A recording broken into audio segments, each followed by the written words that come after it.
Hello, guys. Hello, everyone, and greetings to you from the cold land of Canada. Yep. Welcome to this live video, which is coming to you on Facebook and YouTube. Facebook on the Folsom's TV, YouTube on the Folsom's Tube. Yes. Hope you are all doing well and great out there.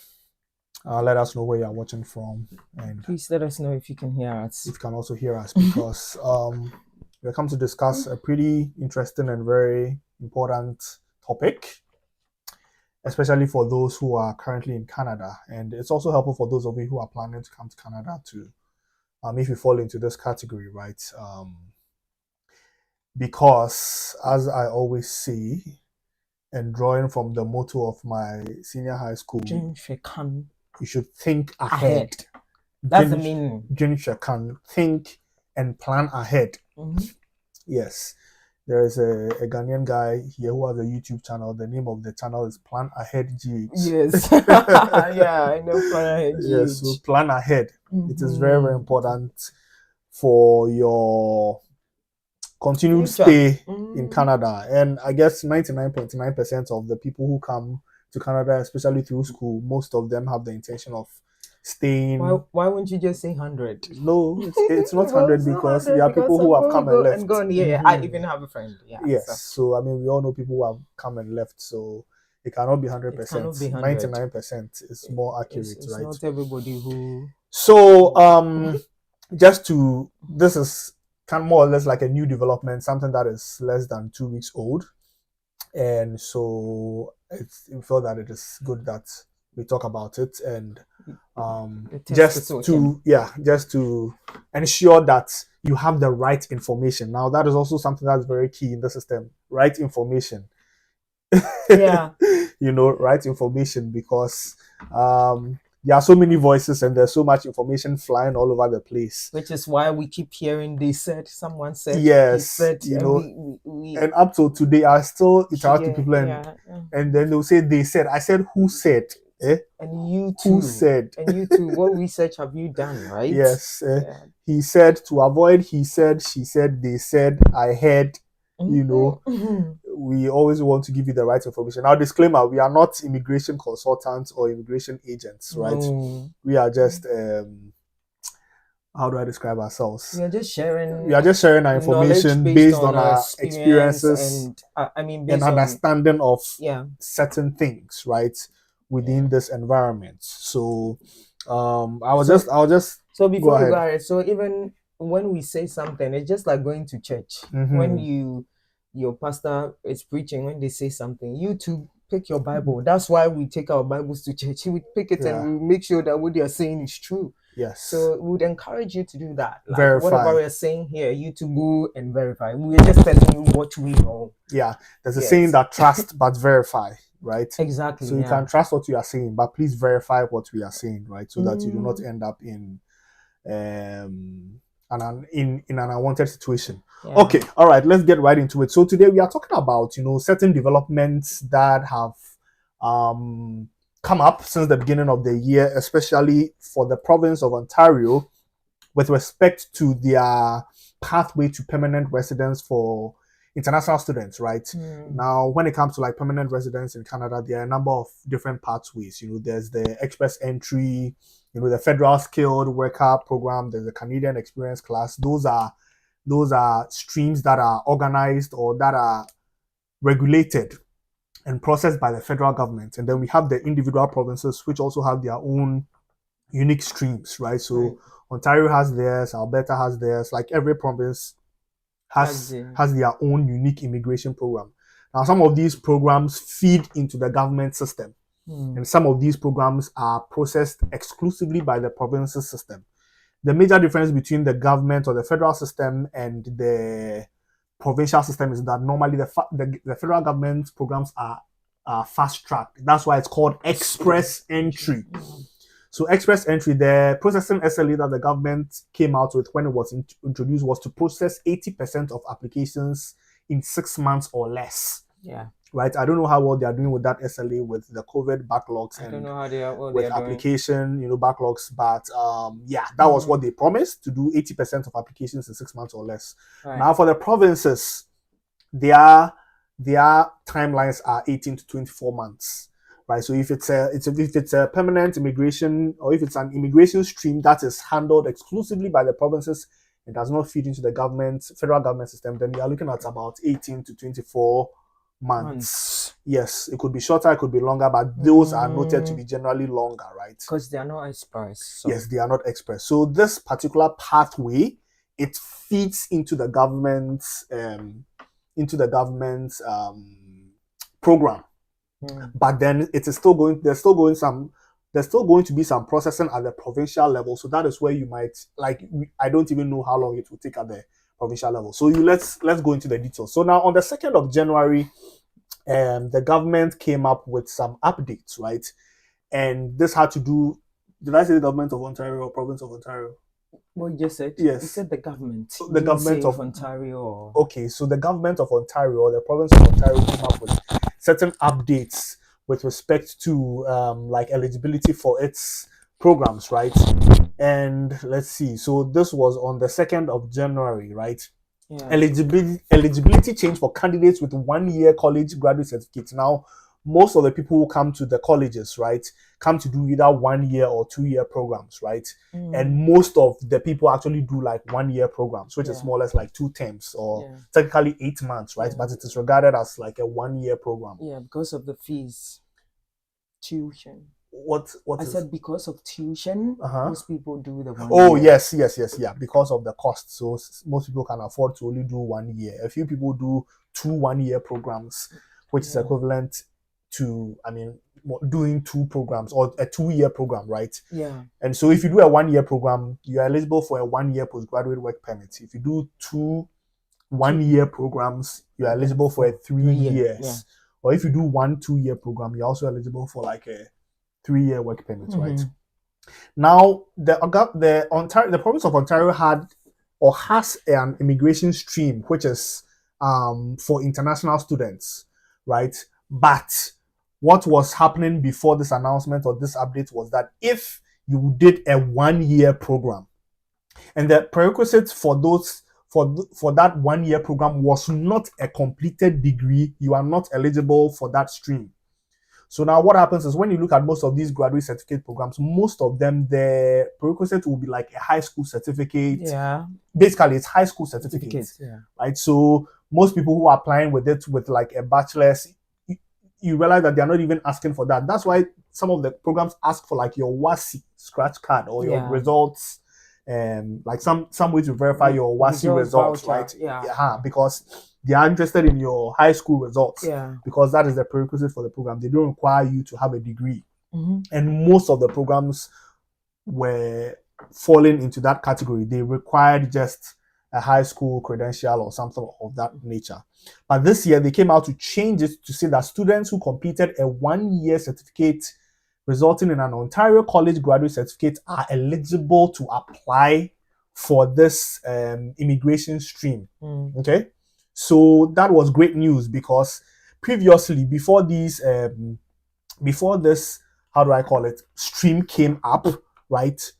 Or before this update came up, what happens is that when you finish your 1-year program, you just have 1 year to either get invited to apply for permanent residence, or you have to do some magic through the express entry system, right? Yeah. Because there was no pathway for those who did the college system.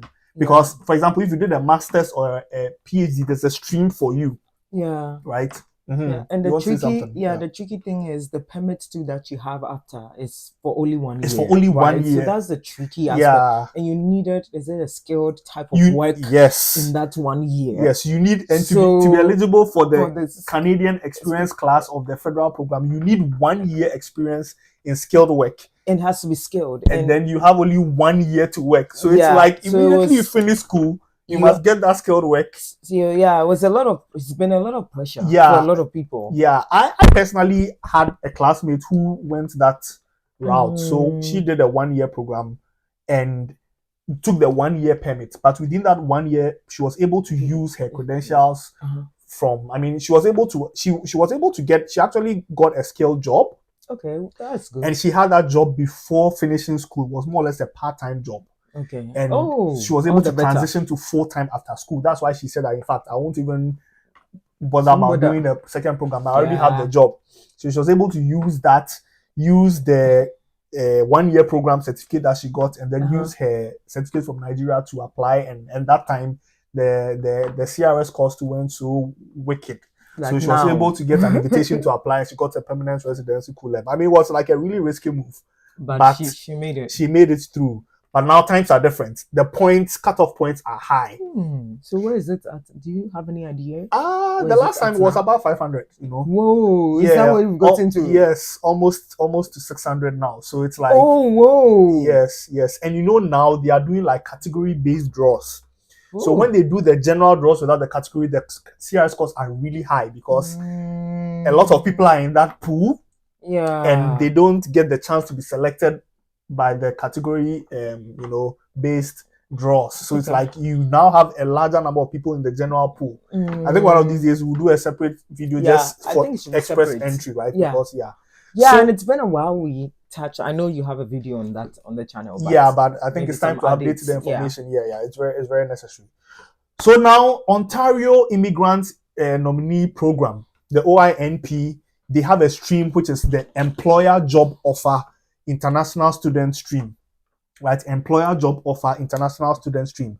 Now, what this update which applies to this stream is that international students who graduate from the programs can apply for this permanent residency stream if they completed 1 year program, which gives them a graduate certificate. Okay. So we are just going to look at what the requirements are for this stream, because although it is good news, there are still some very key requirements or eligibility that is necessary before you can apply, right? Yeah, which is important because we see people doing reels and things, and they just say it. They just say it that say the eligibility, because of followers. Yes, because I mean, people will just come and say, as usual, they'll come and say the thing, and you can come to Canada with a visitor visa and change to a work permit. They just say it like you just go and that's it, and they won't tell you what you need to do. Please, let's dive into what they need to do. Today, my time is really constrained. Yes, so job offer. Now, before you can apply, you need to register an expression of interest. Like you need to say that you are interested in this stream, right? Yeah. So you need to register your interest. But then to register your interest, there are certain kind of like things that you also need, or the document checklist that you need, right? Right. And this goes back to what I'm saying, like thinking ahead. So, like when you are registering, right? When you want to register your interest, right? Basically what you just need to do is you need to create an account and then register your interest for a particular stream, which is the employer job offer. But then to register for that stream, these are the documents that you need, right? So first you need like you need an attestation form. You download it from the website and then you fill it. Then you need your identity documents. Of course, you need a photograph, you need a passport. Yeah. If you have family members, you need their passports too as well. And then your status documents in Canada. So whether you're on a work permit, which I believe at that time you should be on a work permit, or a study permit, maybe you have a job offer, but you haven't yet gotten your work permit. So you've applied for your work permit, you are waiting for it, but the day you're applying, your documents that you have is your study permit, you add that, and any other Canadian immigration documents, right? And then you need your employer documents. So this means that you should have.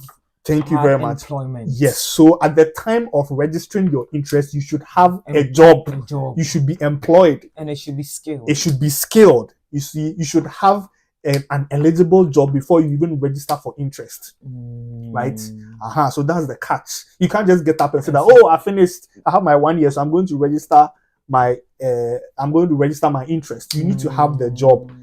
So you need to have your job offer letter, and it should be less than 6 months old, as well as certain details that are on it. You should be in the right national occupation code. right? So national occupation codes, those are what are used to determine what are the skilled jobs and what are not the skilled jobs, right? Hey, should they mean business? Yes. So now they've even modified it from NOC to something that they call TEER. It's similar to NOC. It's just they've kind of like rebranded it and repackaged it. So we have TEER 0, 1, 2, 3, and 4, I believe, right? Now the eligible TERs are 0, 1, 2, and 3. Okay. These are where the eligible jobs are, which we would also refer to them as the skilled jobs, right? So now, I guess your job title and description determines which tier you fall in, right? So it's very important that you are going to finish school, you are targeting a job, you need to come and check these codes, the TER codes, to be sure that the job that you are going to do falls within 0, 1, 2, 3. Otherwise, you are not eligible. Yeah. Right. And when you look at the TER4 codes, you realize that most of them are like these kind of like retail jobs and, like factory jobs and manufacturing jobs and, what do they call them? I've forgotten the name for them, but it's like these kind of, what we call menial jobs back home, but that term is not used here. There's no menial job here, right? It's just maybe it's skilled or unskilled, right? As for homes, so you need that information. No here. Everybody's job is a job. Job. Every job is a job, right? Yeah. And then you need your education documents, of course, like your degrees, your certificate, your letter of completion if you don't have it yet, and then you need your resume. Right, you need your resume, right? So you must also put together a good Canadian resume, right? That one, not something 5 pages, 7 pages, that's thing that people do, right? And then your intention to reside in Ontario documents. Intention to reside, because this is tied to the province, you must show that you have an intention to stay here for some time, right? And what are some of the things? Your education here, volunteer work that you've done, lease agreements, right?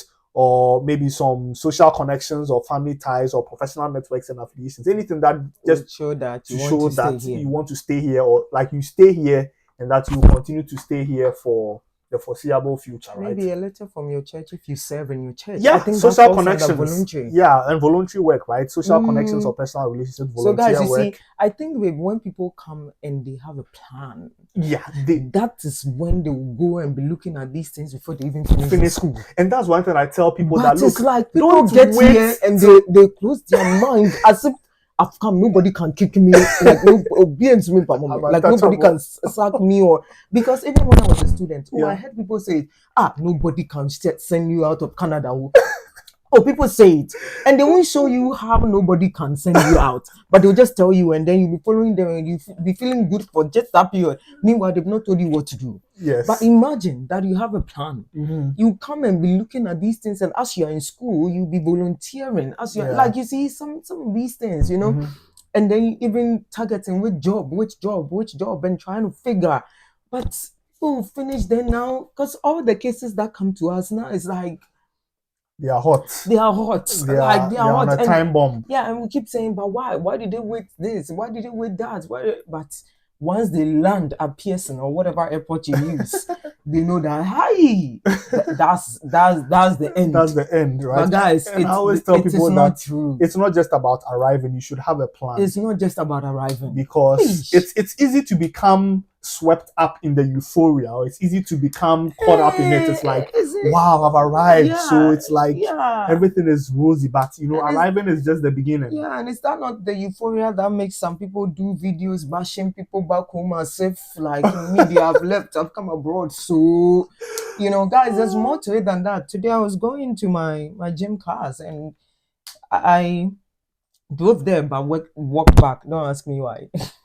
And the code, like, because I was walking for some time, and I'm like, Chai, this thing, you come here and imagine you don't have a plan, and like, will you always the code is just teasing you? Yeah, will you always do this? Do you see? Yeah. So guys, yes. So I mean, basically that is the catch. That is the catch. So what happens is that after you register your expression of interest with these documents, the province is now going to assess your application and come and give you invite. And then what will happen is they are going to give you like a nomination letter or a nomination certificate. Okay, then. Right. Now, this is what fits into the express entry. I get it. Right. Gotcha. So by the time the province has finished nomination, you should have an express entry profile. Yes. And what are the requirements for creating your express entry profile? You should have your English proficiency results, and you should also have evaluated your school. So you see, there's more to this than just watching somebody's reel saying, "Oh, yes, they said 1 year you can apply." Do you see? Now it's feeding back into the express entry. Yes, so this is where I refer you to my videos on express entry, how to apply for express entry. It's like, you see, so even before, that's why I keep telling people that, look, by the time you are coming out of school, you should be ready to create your profile. You should have your English results locked down. You should have done your WES. Yeah. I have so many people, I tell them this, they'll still wait till they finish school. Oh, yeah. I was talking to someone last week, this person finished school. I remember one time I was chatting with them and I told them that, look, I have told you everything that you need to do. I'm not going to say anything again about this. And I said, I'm going to start this message so that if something is happening, I'll just refer you. Refer to it, yeah. And we're back at that same conversation again. I'm like, hey, you finished school, so you haven't done your English. You also haven't done your WS. You haven't done it. The WS crowd here, you don't even need anything. It's the money that you need to pay for it. So when you come to me, you haven't even done. I feel like if you've not done the IELTS, you've not done WS, I don't take you seriously. Oh, of course, right. So if you know anyone who has graduated, and I know a few people who have graduated for some months now, I won't be surprised if they have not done their English proficiency, they have not done their WES, and but then they are happy at this news which has come out. You are not ready. They are also probably even an unskilled, work. Yes. And they work with this, assumption that, oh no, something will come up. Oh no, the immigration will give some announcements, and they'll say, Canada will often do those things like, okay, they're extending this, they're extending that. But the last time I was telling Kweku, yes, I was telling Kweku that, you see, let's do some how do you say it? Is it political or whatever? Analysis. So Justin Trudeau, he's currently the Prime Minister. Very much unloved. Yes, right now, so many people don't like him. And he is a liberal. Like, he's from the liberalist, paradigm. Like, they love immigrants. Like, they are doing so many things to bring immigrants because they believe that immigrants contribute to the economy development of the country. But you see, the Conservatives, right now, are doing history. The Conservatives, they have a different mindset altogether. And I learned even about them when I came to school. When I was in school, one of my colleagues, he did political science in University of Ghana. So he loves anything politics. He just loves anything politics. So he used to explain some of these things to me. That they are more, is it capitalism, like business oriented? That's where they channel their energy. Now, the thing is, Trudeau can leave, like he can leave. He'll be leaving soon. See, the thing that we're saying. And the way the politics of Canada is going, the Liberals, like, a lot of people are not happy with them. So chances that they win is low. Yeah. And this Conservative, they may come with a different. They are extreme. They're extreme. Like when they came Ontario. So when they came to school, they were in power. Yeah, like they were Prime Minister, but I think the different for Ontario. Like the Conservatives came and they were just making cuts here, cut this, cut that, cut that. Oh my goodness! So all this, you are not planning. You are waiting. One day they may even say, if you give birth to your child, they are not citizens. like they can. Yeah. Like when you are thinking, you think here and then you think here. Like you think everything will remain the same. That's why I'm not saying they'll do that, but I'm just using that to give you an example of how things change. Yes, that's why if God gives you the strength to do something today, don't procrastinate. Yeah. Just do it. Yeah. Nobody will come and do it for you. Like you have to take your destiny into your hands. Like nobody. So don't be hoping tomorrow. It's all in God's hands. But you also, you need to do what you need to do. You know. So So if you are in Ontario, you are currently in school or you have graduated and you are excited at this news, please know that don't just be excited, but you need to take action. Yeah. Your expression of interest submission is going to take some time for it to be processed before the government is going to come back to you and tell you that, okay, we accept your nomination. Hopefully they don't reject it and say that you didn't meet the rules and regulations. And please read the rules and regulations very clearly. Read the requirements very closely. Like, pay attention to details, because this is destiny matters, right? You know, these are serious issues, right? Mm-hmm. You don't want to find yourself at the, you know, at the short end of the stick, as they put it. Yeah. So if you're in school now, 1 year program, look, at the very minimum, do your English proficiency test. And nowadays, if you're in Canada, I recommend you to do CELPIP and not IELTS, because the CELPIP, I've seen the trends that it seems that most people who take the CELPIP do better than the extremely IELTS, well yes. than IELTS. And it's because the CELPIP has been designed for like a North American audience, right? So especially when it comes to like listening and things like that, and you don't get like those funny British or Australian accent, or, you know, sometimes it can be hard to hear. So if you're in Canada, I recommend you to do your CELPIP. It is valid for 2 years, right? Yeah, so do it getting to the end of your program, so that at least 2 years after you finish, you know that it is valid. WES is valid for 5 years. So start today, because within 5 years, if you haven't gotten your permanent residence, then I mean, your case is really special, right? But you need to get your English and WES out of the way, because that is what you will need to feed, or to your nomination certificate that would come from the province would be applied to your express entry profile. Now, the good thing about that is that when you have that, it is worth 600 points. So it is 600 points plus whatever points that you have. So if you even have 300 points and you add 600 to it, 900.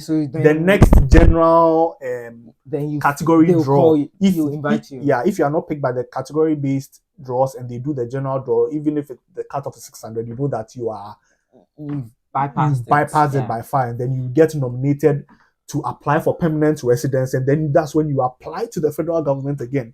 So it's a 2-step process. You register your interest and apply to the province. They approve your expression of interest and give you a nomination certificate. You apply that to your express entry profile. You get invited to apply for permanent residence by the IRCC or by the federal government, and then you apply for permanent residence again, and then it is processed. So this process, assuming, let's say, okay, express entry is going to take about 6 months, and this, let's be generous, let's say maybe the province will be able to do it within 6 months. You have just about a year of processing. Right, you have a year about process. The good thing is that once you submit your application for permanent residence, you don't think about, you can relax. That one, even if you're on a 1-year work permit, you can extend it, because you have a permanent application in the system. You have an application process. So there's something known as, I think it's called a bridging work permit, that you just tell them that, hey, my application is still being processed for permanent residence, so they would allow you to work longer. They will allow you to stay. Yes. But till you get to that point, like, don't let any day pass you by without taking action. Sitting in the house eating and banku and just like, why they even go to get the banku from? But then so many African shops, especially those in the GT, I mean, there are so many. The thing is, there are so many things that can take your time. Work, you know. School is important. That is why you are here. You must focus on it. But as I said, you must think long term and think broadly. You are not just here for school. After school, you need to get a job. You need to apply for your permanent residence. So you should be taking steps towards all those things. Like, you should be multitasking. As you are focusing on school, you are also focusing on your job prospects. Do you know when you can actually relax? When you know that you have your citizenship. That one, you know that whatever PR policy they do, it's a PR crowd. They can say that they are taking it back. Oh, but that one is not likely. You are going to extreme. We beg you. I want to challenge them to. I just want to challenge our people to think. To think high. Okay. So be thinking that way. If you are thinking that way, to make it to impact your actions, Mhm. like the decisions you make and all. Yeah. Yeah, permanent resident. But if you're a PR, you are not citizen. Yes. It So can be there's still revoked, actually. exactly, that's what I want to say. It can be revoked. Permanent residence It can be revoked. is a permanent status, but anything can happen at the time. Yes, it So can be revoked. when But you get to PR, then aim to step. Nah, it's like if you know, say there are A, B, C, and C is the end. Don't you want to get there? yeah, Well, I don't know for people, but me, that's just my recommendation. of course, yes. So this is just like a very short one. Please share it with people you know. We need to go. People you know who are in Canada. Most of the people who have come here are doing like, you know, college programs, 1 year college programs. Like they need to be like really aggressive on this agenda, right? It's interesting. People like that come. Some people come. They come, and then now it's like yeah, people who were, you know, people who were aggressive come in, they were like, you know, but once they get into the system, then they seem to like relax and forget about, you know, what is expected of them to be able to move on to the next stage or the next level of their stay here. We are just advising you. We are just, you know, encouraging you to do what we think will be helpful. But you think about it, it should be even more important to you than us. Oh yes. It's not like if you get your PR, you're bringing it to my house. It's for your some people, they will even tell you it's your videos that they watch. They will even tell you. They will even say thank you. But that's not even what we are looking for. So we're just, just encouraging you to do what you gotta do. All right. Okay. Thank you very much for sharing. Hey, thank you very much for watching, and thank you very much for sharing the video. Those who have shared it. So please, if you know anyone in Canada who has come to a college, who has completed a college, please send this video to them and ask them that, Charlie Jack, are you on track? Are you on the right track? You know, are you doing what you need to do? So that we can help avoid, you know, complicated situations and, you know, people coming to the end of their work permits, not knowing what they should do and all that, you know, all that and undesirable situations. So thank you very much for watching. Please follow the page, subscribe to the YouTube channel if you are watching on YouTube, and share it with everyone that you feel this will be a benefit to them. So to come your way on the next one, it's bye for now. Have a good day and God bless you. Amen.